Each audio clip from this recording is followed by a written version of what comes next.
மே 24ஆம் தேதி முதல் கேரளா முழுவதும் பருவமழை இடைவிடாமல் கொட்டி வருவதால் மாநிலத்தின் அனைத்து மாவட்டங்களும் பாதிக்கப்பட்டுள்ளன.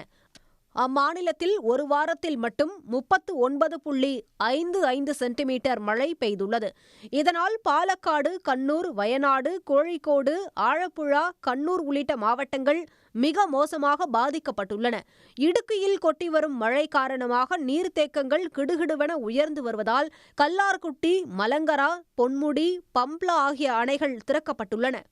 இதனால் அணைகளின் கரையோர பகுதிகளை வெள்ளம் சூழ்ந்ததை அடுத்து சுமார் 3000 பேர் நிவாரண முகாம்களுக்கு மாற்றப்பட்டுள்ளனர்.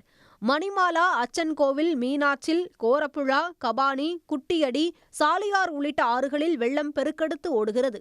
கனமழை மற்றும் வெள்ளத்தில் சிக்கி இதுவரை 10 பேர் உயிரிழந்ததாக அறிவித்துள்ள கேரள அரசு, மீன்பிடிக்க சென்று காணாமல் போன விழிஞ்சம் பகுதி மீனவர்கள் 10 பேரை தேடி வருவதாக கூறியுள்ளது.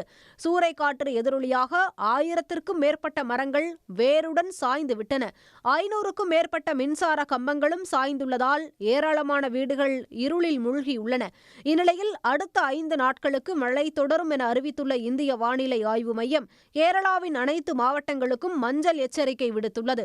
24 மணி நேரத்தில் 11 சென்டிமீட்டர் வரை கனமழை பதிவாகும் என்றும் கணிக்கப்பட்டுள்ளது.